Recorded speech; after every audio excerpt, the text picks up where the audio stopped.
you're on. Good afternoon. Welcome to our work session. Again, Monday, January 22nd. It is approximately 1:16 p.m. And so we'll go ahead and start our meeting. The first thing we have is Pets of the Week. First, it's okay, Liam. We'll get you in a minute.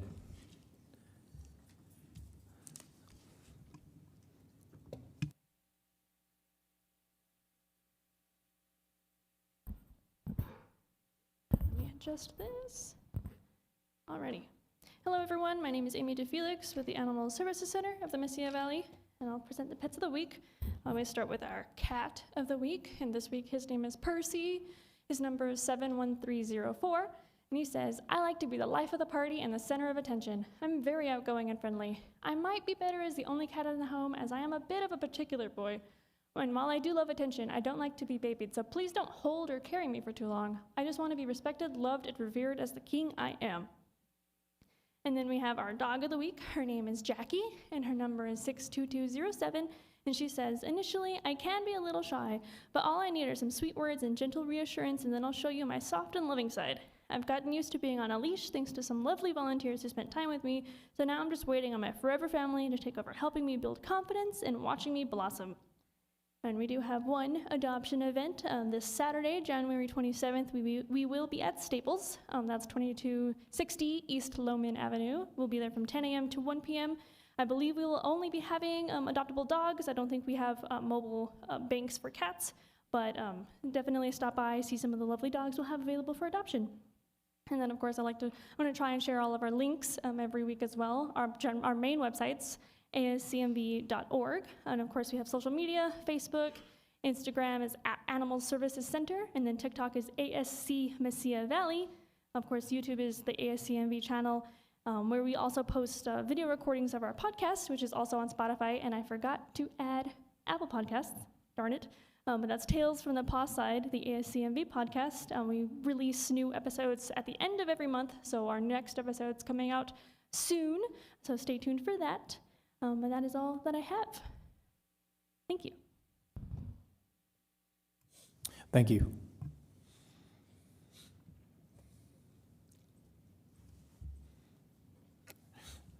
Okay, so next on the agenda, we have the American Rescue Plan Act update. Liam Beasley.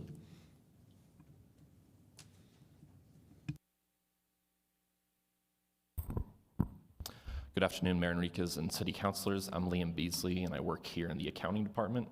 And me and a few other city employees are going to give you all an update on the American Rescue Plan Act, or ARPA, funds that the city has received. So starting with just a little bit of background, the ARPA was signed into law in 2021, and it was a federal stimulus package of $1.9 trillion. It went out to over 30,000 state and local governments, and of that, it's about $350 billion that went to state and local governments.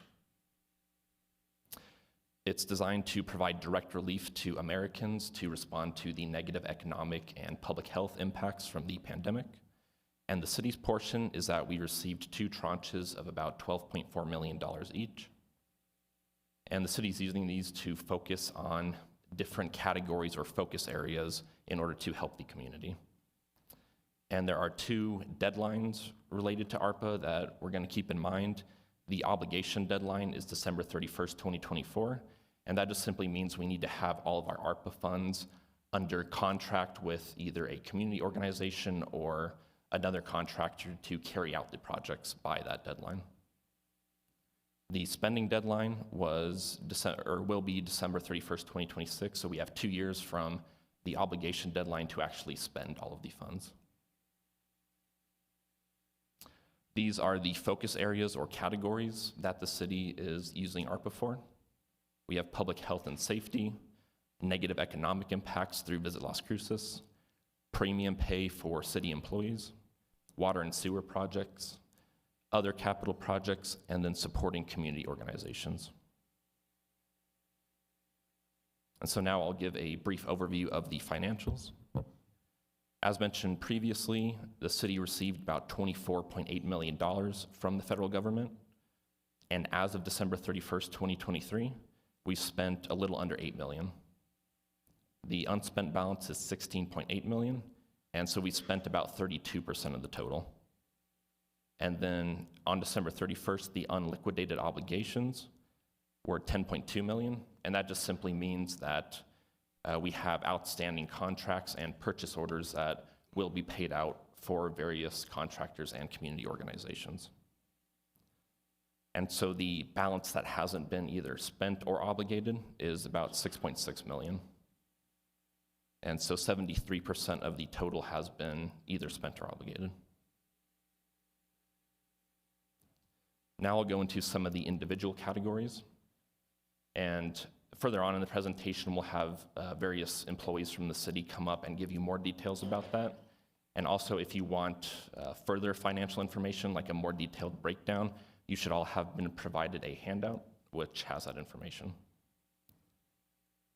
So with the public health category, they had a $2 million allocation of the total. And as of December 31st, they were 77% spent and obligated, and the balance left is $459,000. Visit Las Cruces had an allocation of $1 million, spent and obligated at 87%, with a balance of $133,000. The premium pay category had an allocation of $958,500, and that's been fully spent, and that was paid out to city employees in October of 2021. Water and sewer projects was $3.5 million, which has been 37% spent and obligated, with a balance of $2.2 million. And then the capital projects category had a $6.9 million allocation, and it's been 98% spent and obligated, with a balance of $160,000. Now I'll cover some of the community organizations. Starting with the Boys and Girls Club, their contract is just under $1.4 million. They're fully spent and obligated. Catholic Charities was a contract of $550,000, fully obligated as well. Community Action Agency was a $1.7 million contract, also fully spent and obligated. And then the same thing with Cruces Creatives, which was a $1 million contract. Jardín de los Niños was $350,000 for their contract. And then Lift Fund, we've actually mostly paid out. Out of their $1 million contract, we've paid $950,000, and the remaining $50,000 will be paid out. Then with the Mesilla Valley Community of Hope, their contract was $300,000, again, which is fully obligated. And then moving on, we have the Mesilla Valley Public Housing Authority with a contract of $306,000, which is fully obligated. Then we have the New Mexico Housing and Community Development Corporation, which was a $2 million allocation. And it's showing 0% because the contract is still being finalized. And then we have the workforce programs, which are going to total to $940,000. And those contracts are also in progress, and there will be details on those further on in the slide as well. And then the storefront repair grant program, this is to help small businesses. The allocation was $400,000, and it was spent and obligated at 21%, and the balance is $318,000. The administrative category helps the city cover some of their costs related to administering these contracts. That's $478,000. It was spent and obligated at 10%, and the balance is $430,000. And then the totals for all the community organizations were an allocation of $10.4 million, spent an obligation of 65%, and the balance is $3.7 million. And now I'll turn it over to Chief Smith, who will discuss some of his projects.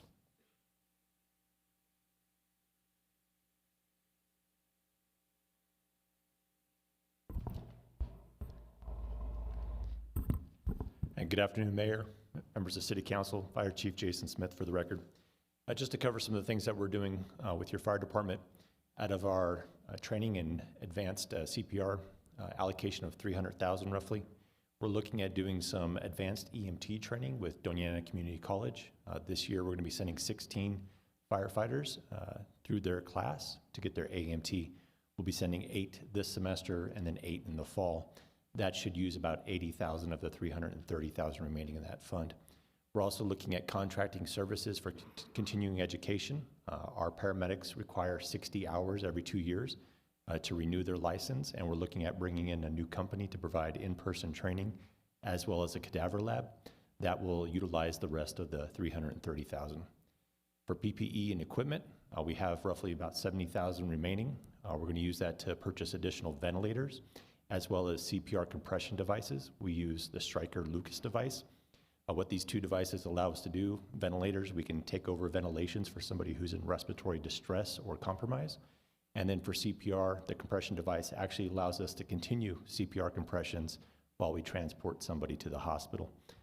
The remaining funds that we have, $46,000 for construction and design, that'll all go towards the MIH building that we're looking at constructing next to the new Fire Station 3.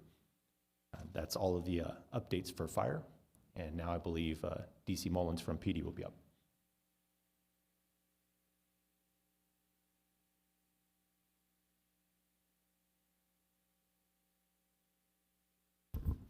Good afternoon, Mayor, Council. Sean Mullen, Las Cruces Police Department for the record. First line item for the department was smart technology, and we were allocated $200,000. With this funds, we purchased 4 units. These are surveillance trailers, and they are solar powered. They have a 360-degree camera angle, and with a call-down feature, and what this allows us to do is deploy these throughout the city in different areas based on either crime data, residential requests, and it also allows us to have a stopgap in security for businesses affected by crime.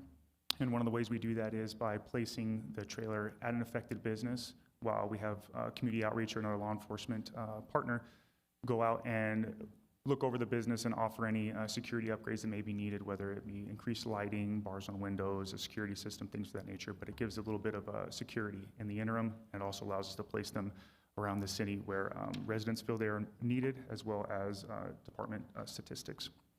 This is 100% spent for this item. Next, we're police victim and, or excuse me, crime victim and community advocate vehicles. We purchased 4 electric Hyundai Konas. Collectively, these 4 vehicles have just under 4,000 miles traveled within the city on them. They are used to transport victims, police department members to community functions and events. Out of this money, $19,260 remained, and it was approved to be transferred for first responder PPE kits. And the last item was communications for the department, which was $40,000. This money was used to purchase 201 lines for the police department and provide every officer with a cell phone to be used for work purposes. We're able to communicate with citizens through these phones, as well as access departmental tools, albeit Microsoft Word, Excel, things of that nature, but also our evidence.com application, so we can download videos from our body-worn cameras, access them, and also review links that are sent to us from citizens in the field. And that is all the items I have.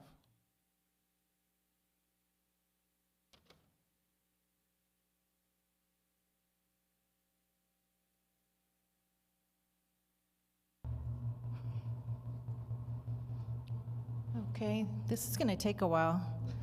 Just kidding. Good afternoon, Mayor Pro Tem, Councilors.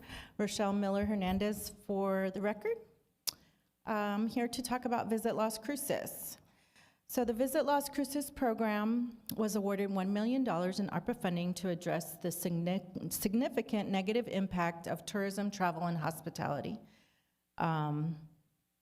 In fact, the final rule specifically identifies this industry as disproportionately affected. The funds have been used with the intent to generate spending in these local businesses in this industry. And this not only includes hotels, restaurants, but also businesses such as special event rentals, attractions, tour companies, pet boarding services, all types of businesses that were affected by the stop in travel and tourism. Visit Las Cruces has strategically allocated the funds for immediate, short-term, and long-term recovery projects. Evidence of the impact can be seen in lodgers tax revenue recovery. They have returned to or surpassed pre-pandemic levels. Those numbers were in FY19 prior to the pandemic, we had lodgers tax revenue of about 2.2 million. In FY20, it was 1.8, but it was trending to be 2.3 million. In FY21, it was 1.7. 22, we saw 3 million due to the surge in travel across the country, throughout the world, actually.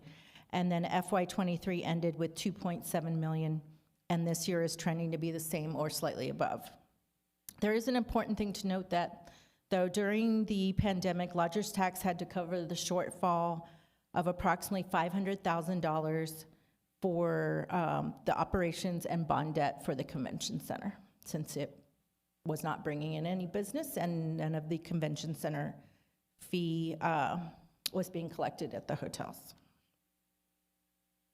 So examples of the immediate and short-term projects include the following, but it is also important. Another thing to note is that local advertising is usually kept at a minimal because lodgers tax statutes require that we market outside of the area because the ultimate goal is to bring visitors to our city. But because ARPA funds was to be utilized to help these type of businesses, we were able to spend it here locally. Local advertising includes radio, digital broadcast commercials, social media, internet ads, search engine marketing, and highway billboards. We also have a video at the El Paso airport and a static ad in the luggage area at the airport. For about 18 months, we had the throughway banners that you would see on Loman and Amador, and those were designed to entice people to stay and at least eat and shop here while they were here in town. Again, spending money in those businesses. We had event revitalization. Events, as you know, are a key contributor to visitor and local spending. The events were required to spend any supporting funds in those affected businesses. So, for example, they had to spend the funds at hotels, maybe for the lodging for the entertainers or catering for events or those type of businesses. Restaurant Week was launched to encourage spending in local eateries, wineries, breweries, and then you will see here shortly next month the Sunseeker Trails Pass, which is going to be promoting not only our outdoor recreation, but spending in restaurants and retail. We also, when businesses started to return, we hosted a BizSprint event with Arrowhead Park to help businesses in these industries think of other ways outside of the norm to generate business. And we've also hosted several social media influencers, which has generated a PR value of nearly $400,000 and has also enticed people to visit businesses, restaurants, and so forth. So we also have long-term impact projects. Again, we try to think outside the box and what we could just not only do immediately for our businesses in these industries, but also what would benefit them for several years to come. So Visit Las Cruces, as you know, as we've mentioned before, launched a new website with our new branding. And since our launch, comparing year-to-year data, we've seen a 100% increase in engaged website visitors. So that basically our visitors that are engaging, like not just visiting the homepage, but exploring within has doubled. And there has been significant increases to the hotel, restaurant, and things to do pages as well. We have our new visitors guide, which we spoke about last month.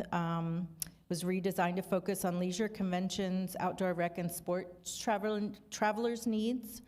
And our Spanish version is currently, I'm happy to announce, at the printer, so we will have that here shortly. And it'll be available in person and digitally. The convention center, let's see, we have the new large marquee on the corner that I'm sure several of you have seen, has updated technology. It not only highlights what's happening at the center, but it also highlights what's happening throughout the city. And then we also installed visual assets of photos enticing you to go experience our cuisine, our culture, other attractions that we have. Often your convention traveler will just stay in the convention center and their hotel. We've heard a lot of great comments of, I went to that restaurant because I saw this in the center. And I'm also happy to announce, or excited to announce, that we are in the design phase of an iconic Las Cruces sign that will also be by the center on the Union side. Basically, it's each individual letter of Las Cruces. It will be approximately 6 feet tall, and it's already a little elevated, so it'll be really tall when it's done. And then it'll light up, we'll be able to change the colors and stuff. And you see that in a lot of cities, and I'm really proud that we're gonna have one in ours as well. And that'll bring business not only to the center, but to the university corridor. Many of you have seen the Conamore mural. That again has attracted visitors to Las Cruces in the downtown area and the downtown businesses. And we see people there almost every day taking photos, either during the day or even at night with lights set up and their cameras, and we see a lot of posts on that. We did a video series. We're reaching the end of that, but we've highlighted like Place for Space, the Rio Grande Theater, the river, and the story behind the river, why it's empty part of the year, but what it does for our community. Murals of Las Cruces, hauntings, the Piro Manso Tiwa, and several other topics. And you can view these on our YouTube channel, because as you know, in today's marketing, you have to have that visual asset, those visual assets. It's key to get visitors to your city and your businesses. And then finally, as mentioned, Visit Las Cruces. We are proud to say we spent or encumbered 87% of our ARPA funding, and the remaining $133,000 in funds will be used partially for the construction of the sign I just mentioned, and continued advertising on broadcast and billboards. Thank you.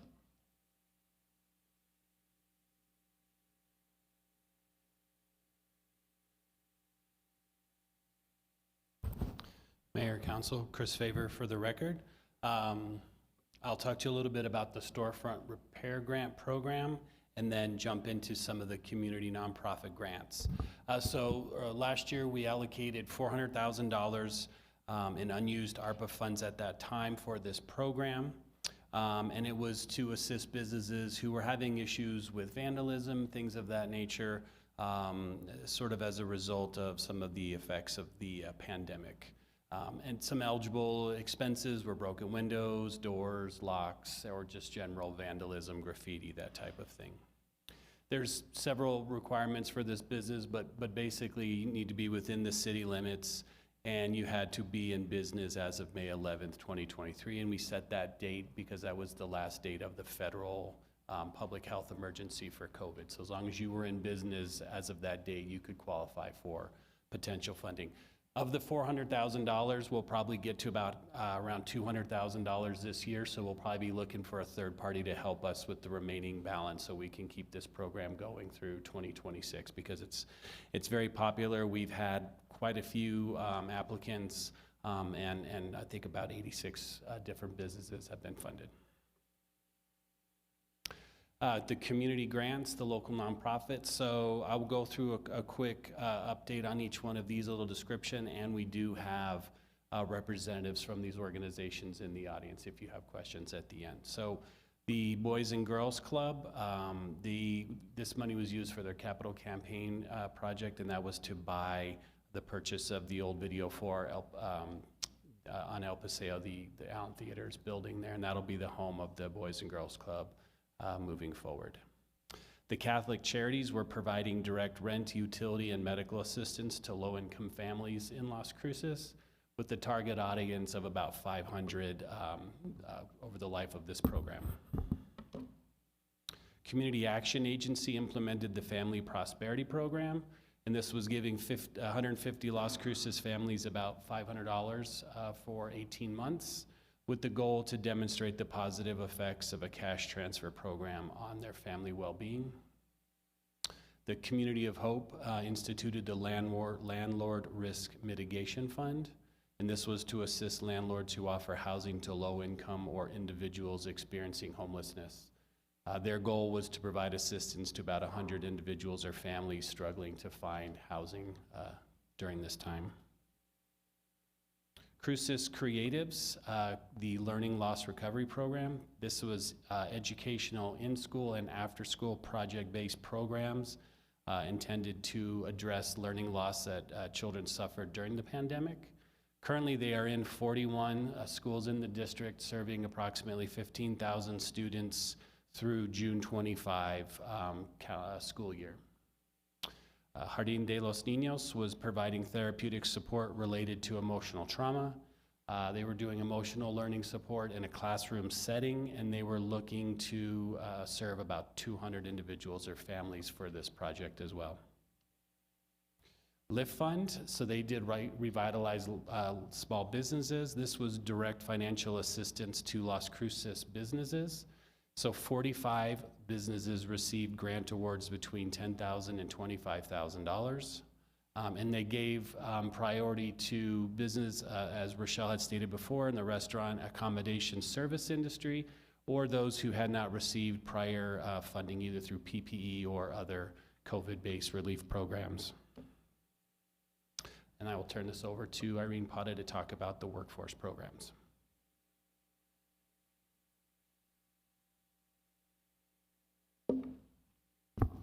Good afternoon, Mayor, City Council, Irene Pata with Economic Development.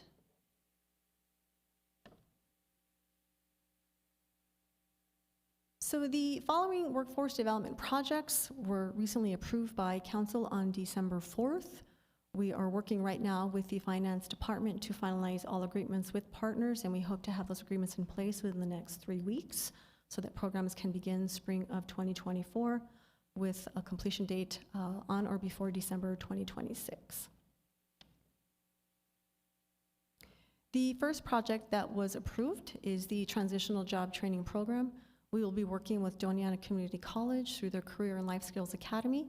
The project was awarded $240,000, and this is a 3-year project to support individuals at or below the poverty level, as well as those experiencing housing insecurity, to help build skills and knowledge with the goal of re-entering the workforce. Just to clarify, I know this is listed as a 3-year project, but it will consist of 6 cohorts. The first 2 cohorts will take place spring and fall of 2024.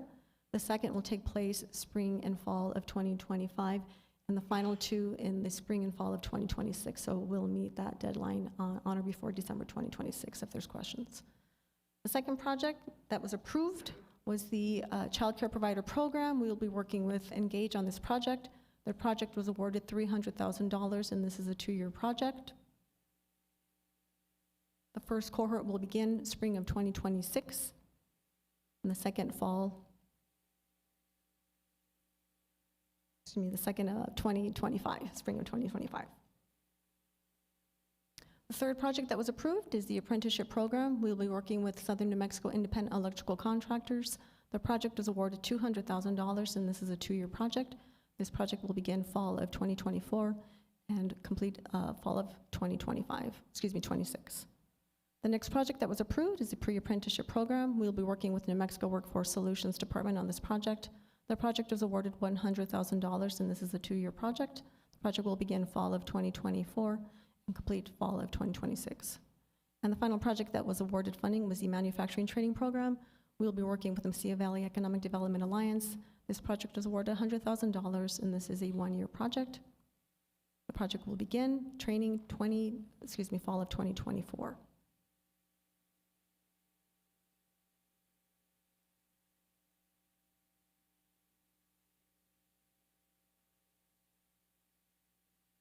Good afternoon, Mr. Mayor. Natalie Green, Revitalization Administrator for the Housing and Neighborhood Services section.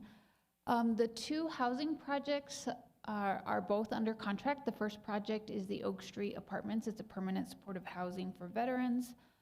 It received match funding from the Community Development Block Grant Program, and so they have finalized their bid selection, and they have a tentative construction start date in February, and they'll be doing rehab in place for those veterans. The second project is the Peachtree Canyon Apartments Phase 1. It is a 4% low-income housing tax credit project. They are working to close on all of their financing. They do go to the State Board of Finance in March, and then they will be closing on those 144 units. And so Again, those are all obligated, and we will meet the expenditure deadlines. And so I will turn it over for utilities for water and sewer projects.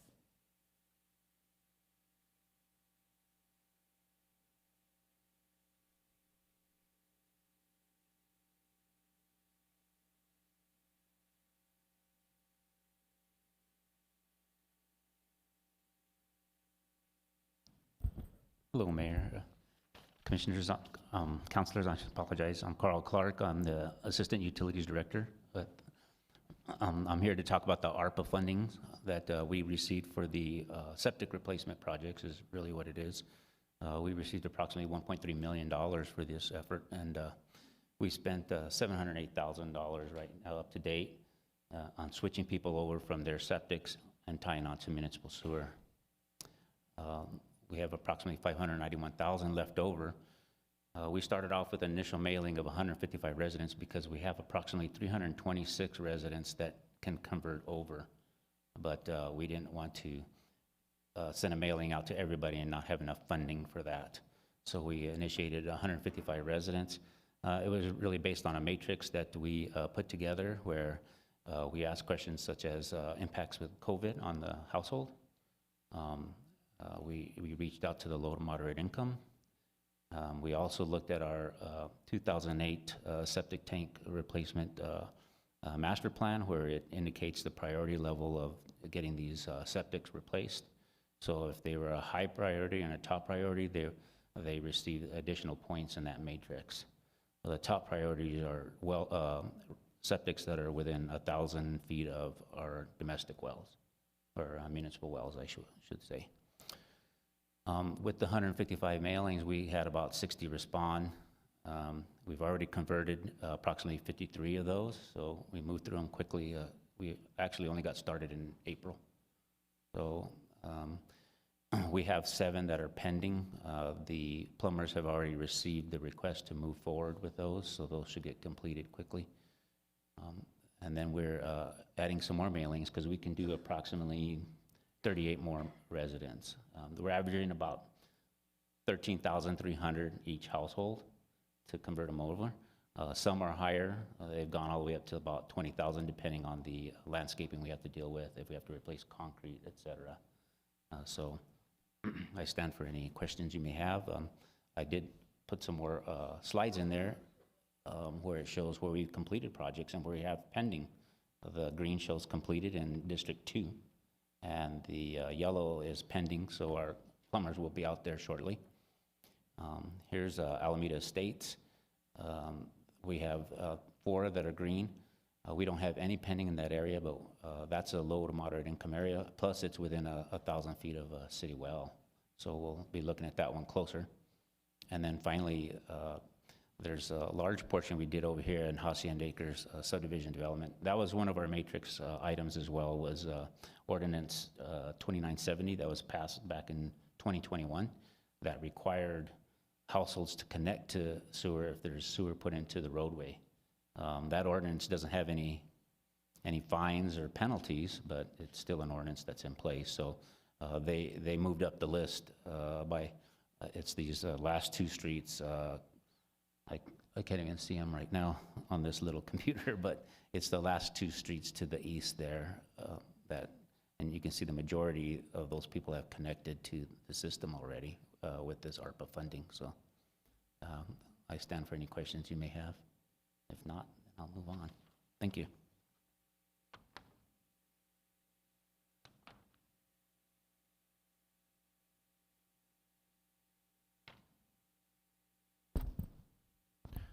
Good afternoon, Mayor, Council. David Cedillo, Public Works Director, and I'll be going over some capital projects that included ARPA funding. There's a couple types of ARPA funding that were allocated for capital projects. One was for revenue lost, and the other is part of that utilities funding that you saw of the 3.5, 2.2 million will be allocated. So with that, the 2.2 million was allocated, and we're using it for Casa Linda Acres reconstruction project. We have the design, which will be complete this month. We're anticipating being in construction in the spring of this year, 2024, with an estimated completion of the same time around spring in next year, 2025. Of that 2.2 million, we've spent just a little over $10,000 for geotechnical services on the project design. Once that project is awarded, the remaining 2.19 million will be encumbered for the project. Our next project is the 2018 GO bonds. This project allocated $4.13 million. That was spread over the projects in the 4 questions. Those projects that receive this funding were the East Mesa Public Rec Complex, the walking jogging trails, Unidad Park, the Animal Services Center, which did include the 2 dog parks as part of the construction and sports park and sports courts and improvements. Currently, right now, that funding of 4.1, we've spent 77%, or $3.16 million. The remaining $965,000 is encumbered and allocated to the continuation of the improvements at the East Mesa Public Rec Complex. The other projects have been completed with ARPA funding. Our next project is the Transit Maintenance Building project. This is located adjacent to utilities off of Motel Boulevard. The project is under construction. ARPA funds were allocated in the amount of $2.76 million. Of that, we've only spent 1%, but again, these funds have been encumbered and will be expended with the project as we go through to completion, which that estimated completion date is October of this year, 2024. Lastly, we do have the Mobile Integrated Health Unit project. We received $365,000 for architectural and engineering services for the design. That design is currently in progress. We're approximately 30%, so we're about 29% spent on the ARPA funding. The remainder is obligated and encumbered for the design, and we will have that design completed this year in 2024. As you can see, these projects that do have ARPA funding will be expended by the date of December 31st, 2026 for capital projects. And now I'll turn the presentation back over to Mr. Liam Beasley.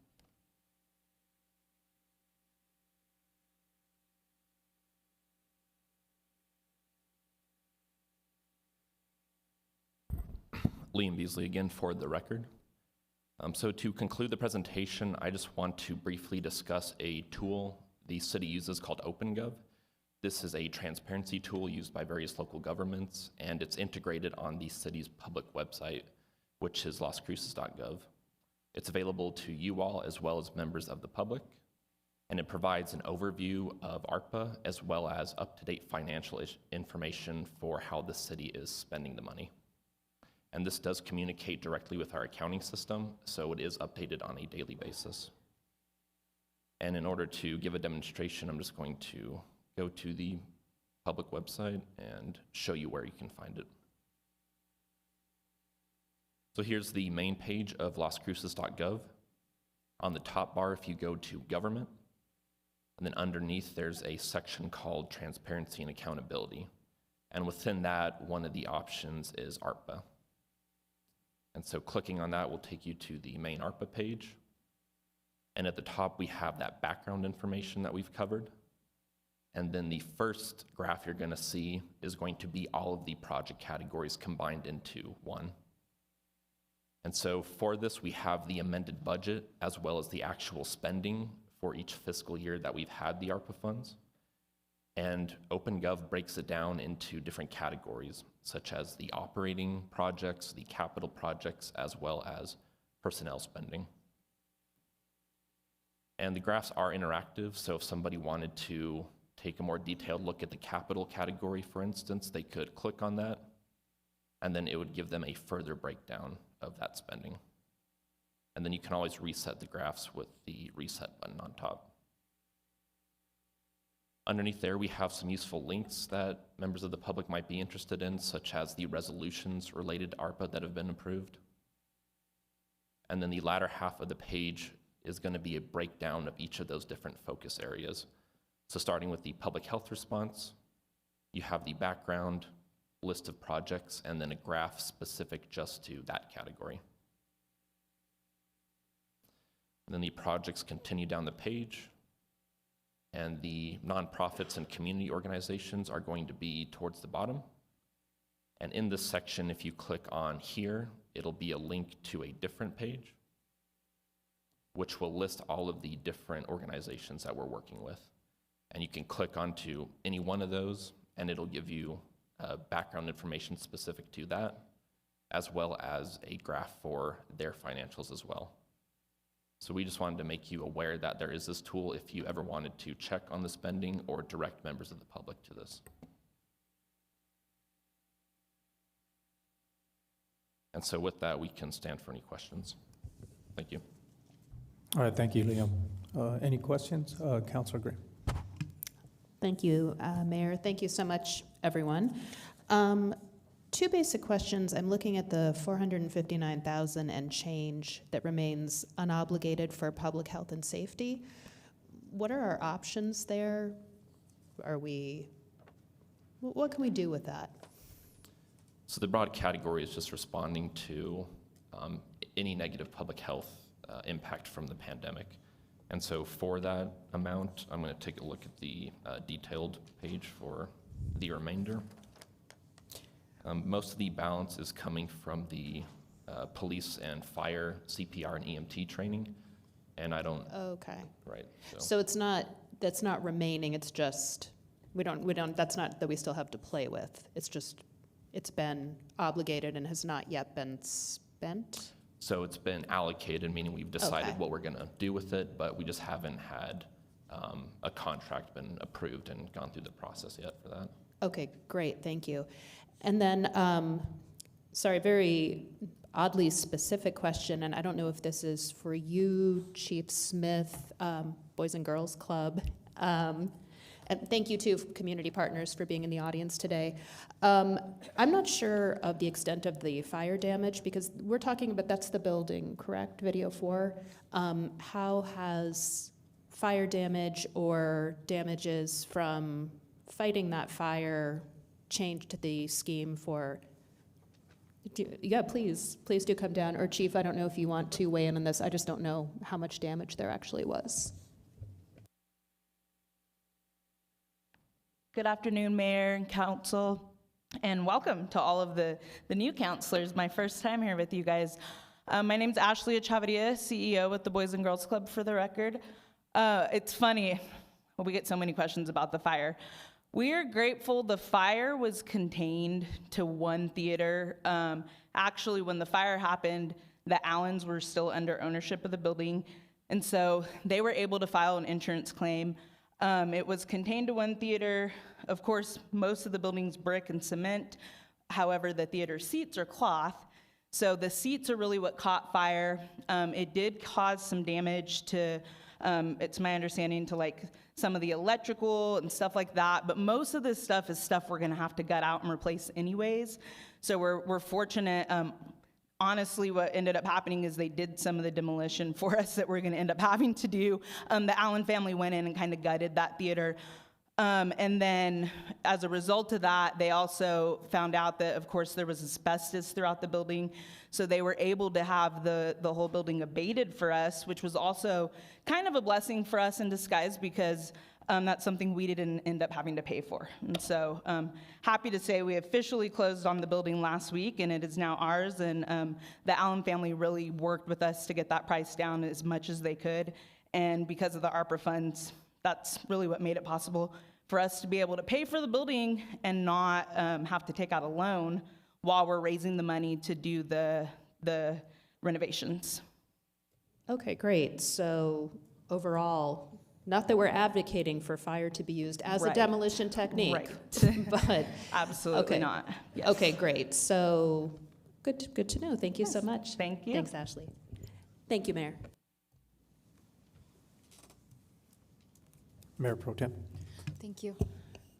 Thank you, everyone, for the presentation. I was reading this morning from the Economic Policy Institute that across the country, so many ARPA funds have not been spent or obligated. Like 56% of local governments have not obligated their ARPA funding, which is just honestly a travesty. And so I just really want to commend our staff and community for really making sure that we did this, our due diligence, and that the dollars are impacting the people in our community as they were intended to. So thank you, everyone. Yeah, so for the $6.6 million that are unobligated, does not mean they're not allocated. They are allocated, they're just not obligated, right? So it doesn't, so just for public clarity, it doesn't mean that this is still money that could be used for something else. We have actually said this money is going to be spent for specific projects. Mayor Pro Tem Bencomo, yes, that's correct. So we've decided what to do with it. However, we just don't currently have it under contract with a vendor. That's right. So for example, for the workforce programs, obviously we saw a hiccup there, right? That's why we have not obligated those funds. But once those agreements are done, like Ms. Parra said, in the next few weeks, then that will officially be an obligated money? Yes, that's correct. Okay. Given that there is a risk of clawbacks from the federal government, do we foresee that $6.6 million being completely obligated by the end of the year? Yes, we do. The departments are aware of the deadline, and we meet periodically, and I give people updates on the financials. That way, if we're coming up against that deadline, we at least we have some advance warning, we have some awareness so that if different decisions need to be made, they can. Okay, thank you. It's not just some, whatever deadline, right? Like there could be pretty serious consequences for not obligating those funds. Okay, I have some specific questions. Natalie, I can start with you. Because on the PowerPoint, we had the Mesilla Valley PHA. That's one of the housing projects, yes? Mr. Mayor, Mayor Pro Tem Bencomo, yes, that is a housing project and it is obligated. It is obligated, okay. Oh yeah, no, that one is obligated. Okay, so then the $2 million for the housing community. Yes, the development? Peachtree, it's New Mexico Community Development Corporation. And they are working on the Peachtree Canyon Apartments in the East Mesa off Granada and Peachtree Road. And so it is under contract. We just haven't executed a purchase order. Council may remember we are also allocating an additional $4 million for phase one. And so we wanted to align those projects or the funding to close all at once. Okay, you're basically seeing it as obligated though, because that is just like full force moving forward. It's under contract. So okay, thank you. Obligated. Thank you, Natalie. Those were my questions for you. Thank you. And then for Chris, on the storefront, you said something about a third party. I just wondered if you could expand on that. I'm wondering if you feel like, so the allocation for the storefront program, that only gets obligated once it goes to a business? Mr. Mayor, Mayor Pro Tem, yes. So just having the resolution for the program doesn't make it obligated. I see. So we have to, if whatever monies we have left over in that program, if we want to continue it, which I believe we do, and I would recommend it, we will need to find a third party to help us facilitate the balance of those funds through the remainder of the time or till the funds are expired. Because the way it works, we do a purchase or a request for check each time a business requests funds. There isn't one blanket PO that covers the entire amount. So that one's a little bit different. That sort of came up in our discussion on this presentation the other day. So we'll be working with finance to find a vendor that can help us do that efficiently and effectively so we can keep that program moving. Yes. Yeah, absolutely. Okay, thank you, Chris. You said that and I wanted to make sure I was clear on what you meant. I appreciate that. I think those are all my questions. I did just want to tell utilities just a huge shout out because I think you're doing really incredible work. Having hooked up 53 homes already, so thank you very much. Thank you. Yeah, thank you. Also with utilities on that sewer connection, Carl, I did have a question for you.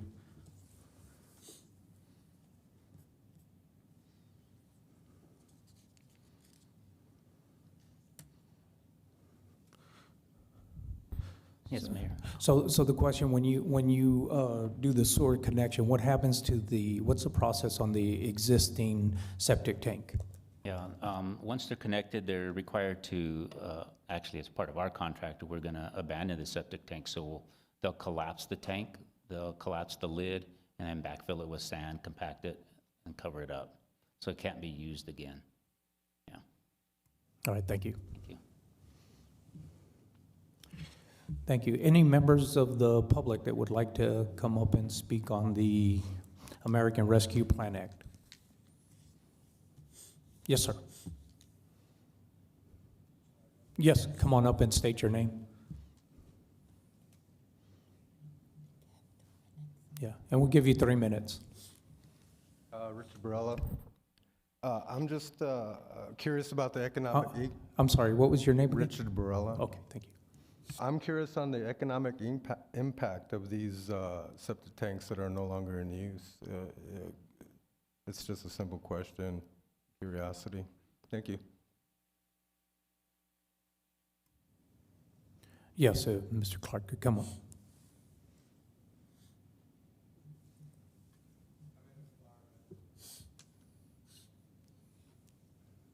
Yeah, see, he wanted to know the environmental impact of the septics that are no longer in use. So it takes away, removing the septics helps remove nitrates from possibly reaching our groundwater. That's the reason we have a top priority in our septic replacement plan of within 1,000 feet of a municipal well. So we don't want nitrates to leach down to the water table and then we start pulling it through the well. At that point, we would have to probably shut off the well and go drill somewhere else. And at $1 million a well, it's very expensive for the city. So we take that very seriously about how close these septics are to our water wells. All right, That thank you. answered the question. I think so. Any other members? Come on out, ma'am. Please state your name. So I'm Sandy Smith from Crucis Creatives, and I just thought you guys would like a little tiny bit of show and tell about some of what we're doing. What I have here is a jar of algae. Algae is grown in the bucket, so the kids actually get to make their own little photobioreactor and grow the algae, and then we turn the algae into pigment, or it becomes fertilizer, or lots of other kinds of things. So much fun. Then I'm going to show you these things, and I'm going to let you pass it around because they're really cooler if you touch them. What we've got right here is bio-leather, meaning that this is actually grown from the SCOBY of kombucha, and we've put it in the laser cutter, so it's got the little etching on it, and then I've played with some of the stitching on it. This is what it looks like when it just grows. This is what it looks like when we add some Pysanky dye, which Pysanky is a traditional Ukrainian Easter egg dye sort of situation, so we're playing with what that looks like.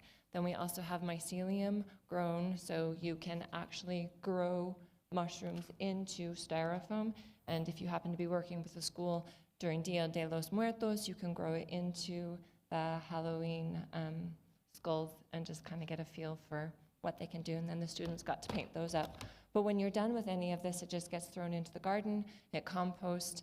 The manufacturing is like totally earth friendly. Anybody want to touch? Yeah?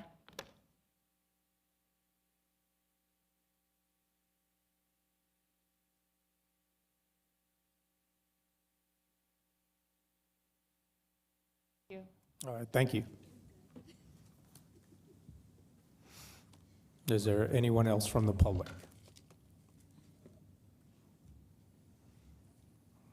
Okay, thank you. Seeing none, we'll move to the next item, the sustainability quarterly update. Lisa Lorock.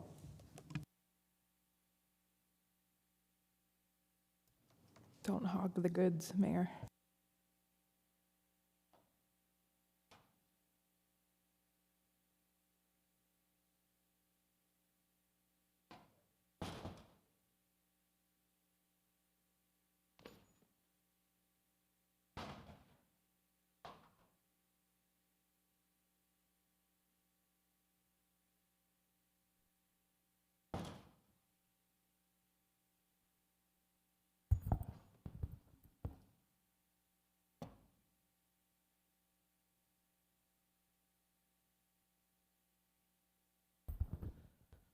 Hello, Mayor, Council, City Management, staff, and everyone else who's still here. My name is Lisa LaRocque. I'm the Sustainability Officer for the City of Las Cruces. I'm here for a Sustainability Quarterly Report. Although this is a quarterly report, instead of talking about one topic, I'm going to present what we have accomplished over the past 12 years and where we're headed. So to make sure that we're all on the same page, I want to define sustainability. Sustainability tries to navigate in a sweet spot, not only where we don't contribute to the shortfalls of society, like food or health or income, but we try to address them. And we don't want to tax the ecological balance locally or globally, such as water quantity or climate change, but we want to make sure our actions maintain an equilibrium. And sustainability isn't about one topic, like recycling or solar energy. It's about systems like energy, water, climate, so it's equitable and fits into nature's patterns now and for the future. So in 2011, the council created the Sustainability Office, and we spent several years defining the dimensions of sustainability through 2 sustainability action plans and a STAR national rating system. We also tried to understand the impacts of environmental and climate change, and I'll talk more about those in the upcoming slides. And we utilized 3 financial strategies to reduce greenhouse gas emissions. Those included El Paso Electric's rebate program to install citywide LED streetlights, to use an energy performance contract with facilities and Las Cruces utilities to borrow against energy savings for energy efficient upgrades, and a purchase power agreement to buy solar at a cheaper price from a third party, lowering our El Paso Electric bills. And now we're up to 25% of our municipal energy coming from solar. So council also passed the plastic bag ordinance to selectively regulate sustainable behavior, and we're going to be launching a new campaign in the first half of this year. But through all of this, what we found out during this decade is, despite our good intentions, our long-standing policies and practices continue to accelerate environmental impacts and marginalization, making it hard to influence sustainability and changes. And so some of our thought leaders throughout the country believe that we skirted some of the tough questions. So in this decade, so before I go into this decade, I wanted to catch up on just a few highlights from the Sustainability Action Plan. And we had that plan for 3 years, from 2013 to 2016, and the city adopted its plan with 26 goals measuring basic incremental change. We also spent almost half a year doing a comprehensive national assessment with over 500 outcomes and actions in 8 topic areas throughout the city, not just in the city government. And the blue diamonds indicate where Las Cruces was positioned nationally, with others using the STAR rating. In all but health and safety, we fell in the first and second lowest quartiles, so we had a lot of work to do. The city teamed up with the University of Arizona and NMSU and many stakeholders to examine what extreme weather events had shut down the region historically, and then worked with climatologists to see how these patterns would change over time with climate change. And this is not fun, but I'm going to tell you the results. So by 2050, climatologists predict that our summers will include 5 to 6 weeks over 100 degrees and 3 additional weeks over 105. By the end of the century, our summers will extend to almost 4 months, all with temperatures over 100, and 6 of those weeks will be over 105. will be Phoenix, and we need to learn from them now. Climate modeling shows us that the second half of this century will see record droughts with a possibility of losing 40 to 50% of our water flows by the end of the century. Drought decreases infiltration. That's the ability for water to soak into the ground, which means when there are heavy rains, and there are predicted to be heavy rains, we can expect flash floods. Dust and fire will increase with the heat and the drought and exacerbate problems for those with existing heart and lung diseases. So it's just not me ranting, the planet is complaining.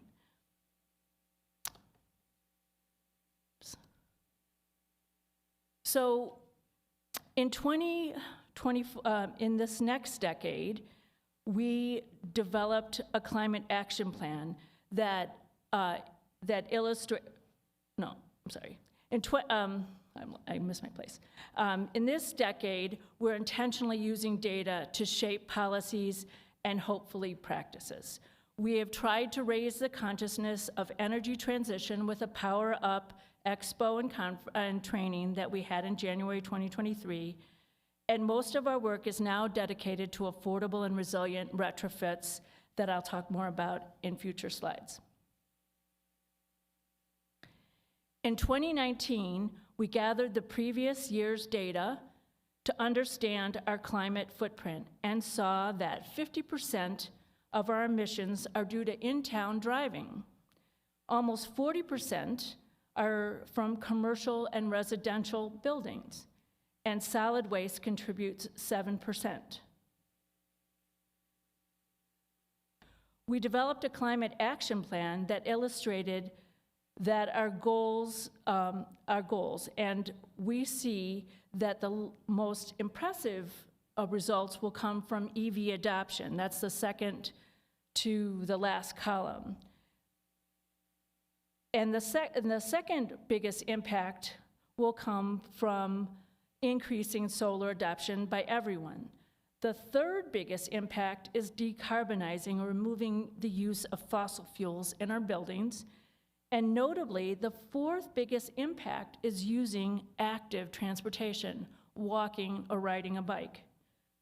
I have included the departments and organizations that are and need to continue to champion these goals above each column. This is not just sustainability's work.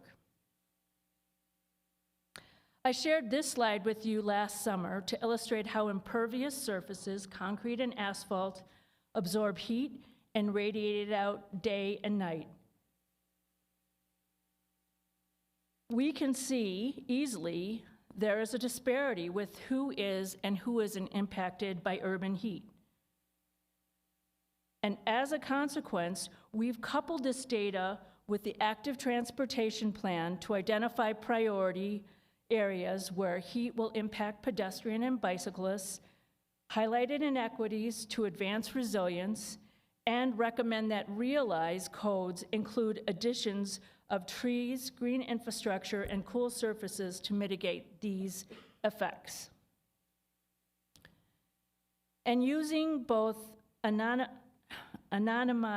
that's a hard word, Las Cruces utilities and EP and El Paso Electric's data, utility data, along with demographic data, we were able to understand the disparities between non-low and moderate income and low and moderate income residents. So those over 150% federal poverty level and those above, or those above and those below. And an energy burden in this refers to the percent of income you pay on your utilities. Greater than 6% is considered energy burden. And it's not surprising given the differences in the incomes between these two groups and knowing the conditions of older homes built with lax building codes of the 1970s and before. The low and moderate communities spend 14% of their income on utilities compared with 3% of those from wealthier neighbors. Half of the low and moderate income community is without air conditioning and relies on evaporative coolers or fans.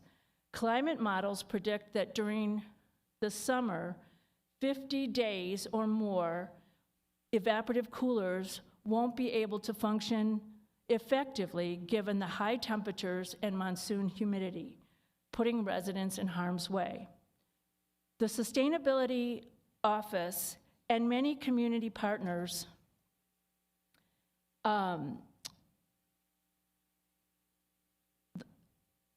applied for the Buildings Up Award that gives us 5 years of funding, technical assistance, and 40 other projects around the country that we can learn from. Our project is called Plugged In for Good, and community members are the leaders that drive the energy transition using market-based retrofits, not social service programs, and will develop a clean energy high road workforce. That includes workforce with living wage, advancement, training, and wraparound services. All of this is with the goal of helping to dismantle the systemic inequities, bringing positive, scalable impacts to many communities. This year is dedicated to the design of the program. The United Nations offers this graph to show the trajectory of sustainability. You've heard about the structural obstacles of policies and practices during the 2010s. And now, how change is accelerating to the point where it will soon seem inevitable. We're at a turning point. The international and federal leaders know that we have to move towards social and economic sustainability within a stable Earth system if we are to continue as a species. Much of the work will be at a city and community level, and our work needs to look at systems and find that sweet spot where people and the planet are at an equilibrium. Work needs to shift from single projects to scalable, replicable transformations. And we need to manage climate and environmental risk and reduce disparities as an upstream strategy, not as a reaction when it happens. We need to accelerate the transformation to clean, accessible mobility systems that signal and prepare that it's time for a change. We need to catalyze the construction and retrofit of healthy, resilient, zero-carbon homes, like what we're doing with Plugged In for Good. And we need to accelerate an equitable transition to clean and resilient energy sources and determine what equipment and vehicles we need to use to support this. Anytime that we put anything that's dependent on fossil fuels will only delay the transition that we need to make. And lastly, we need to invest in ecosystem regeneration and access by preserving open spaces and using natural systems like arroyos and processes like green infrastructure to support it. We're heading towards a transformation, and it requires your leadership and all hands on deck, and not just sustainability. So I stand for questions and comments. Thank you very much. Thank you, Lisa. Any questions? I just have one comment. I really like that graph where driving an electric car helps, and I have an electric car. Good for you. Thank you. Councilor McClure. In a perfect world, what would you recommend for us to do first? Well, Mayor, Councilor McClure, thanks for the question. That's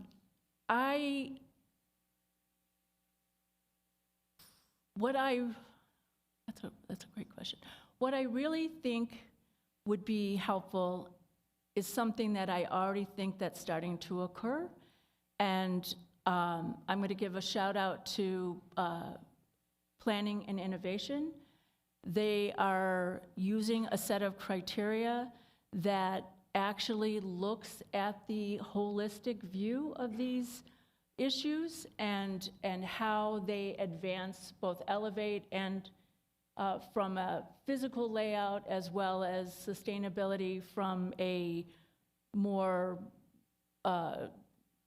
actionable a point of view. So if you're asking what the city should do first, I think the city should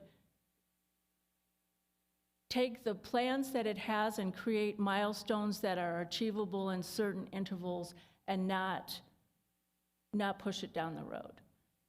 That's what I think needs to happen. And I think that it's difficult because we're at a crossroads where these things are just taking place, but the persistence to do that would really accelerate our change. Thank you. Lisa, are you able to give us at all an update on the community solar project that was submitted to the PRC? From the city? Yes. Sorry, Mayor and Pro Tem, Mayor Pro Tem. Same. I haven't been up here in a while. Yes, so there were only 6 projects that were allowed within the El Paso Electric District, and and although we applied, we were not selected.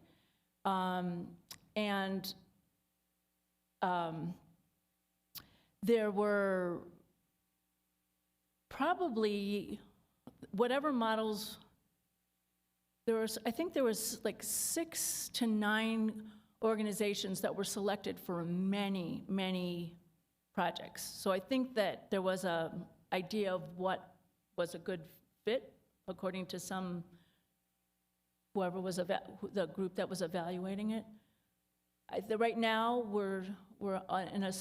everyone's in a stalled motion because of the rulings that are taking place as to how much we should deduct from, how much credit we should give on these bills, and how much the utilities are allowed to take back, charge for their management of it. And I'm concerned that we have not found a sweet spot where we are going to help the 50% of the people, 20,000 people in the state who could really benefit from a lower rate, and the needs for renewable energy that exist. I'm sorry for the long answer, but I didn't get to talk at the PRC. That's really unfortunate to hear. Lisa, do you feel like there's a pathway forward for some kind of project like that for us in the future? I'm speaking for Adrian, but I will say that I'm very heartened by the Energy Transition Plan RFP that we submitted, and we'll hope to get some very knowledgeable folks to guide us in this process. I think there's many ways forward, and community solar is one,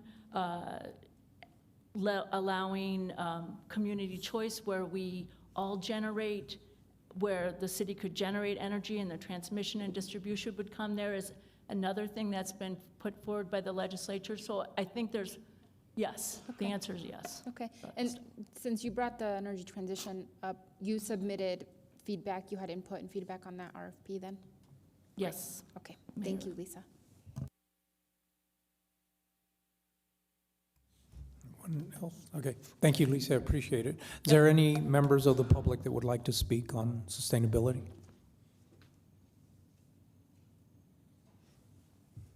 All right, thank you.